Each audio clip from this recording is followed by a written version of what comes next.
এই লোকটাকে পৃথিবীর যে কোনো জায়গা থেকে খুঁজে বার করো আর জিতে নাও 10,000। Okay. তোমাকে হাওয়াইন শার্ট, হাফ প্যান্ট এবং এই জুতো পরা একজন বৃদ্ধ লোককে খুঁজতে হবে। এটা করার জন্য 48 ঘন্টা সময় আছে। যাও। আমি যাব ওকে আমি এখন যাচ্ছি কাবো, কারণ আমার ছবি দেখে মনে হচ্ছে লোকটা সমুদ্রের কাছাকাছি থাকে। আমি এই মিস্টার ইমোজি গাইকে খোঁজার জন্য যা খুশি তাই করতে পারি। যখন আমি প্রথম মেক্সিকো গেলাম, প্রথমেই আমি একটা বোট রেন্ট নিলাম। আমি অনেকগুলো বয়স্ক মানুষ দেখলাম, কিন্তু কেউ তাদের মধ্যে হাওয়াইন শার্ট পরেছিল না। ওরা ওখানে অনেকজন ছিল, কিন্তু তাদের মধ্যে কেউই একটা হাওয়াইন শার্ট পরেছিল না। আমি একটা পারফেক্ট ম্যাচ খুঁজে তো পেলাম, কিন্তু উনি এটা খেলতে চান না।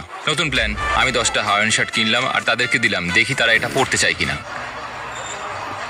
2 ঘন্টা কেটে গেছে, আমার মনে হচ্ছে এটা কখনোই কোনোভাবে সম্ভব নয়। আমি নিজেকে পরাজিত ঘোষণা করিয়ে দিয়েছিলাম, কিন্তু সেই সময় অদ্ভুত একটা ঘটনা ঘটলো। আপনারা বিশ্বাস করবেন না, আমার সামনে কে বসেছিল। আপনাকে দারুণ লাগছে। আমি মিস্টার বিস্টকে কল করছি। হেই, কনগ্রাচুলেশন, তুমি এই মাত্র জিতে নিলে 10,000 কি ডলার। মানে? আরে সত্যি? আমরা কি হেলিকপ্টারে যাবো?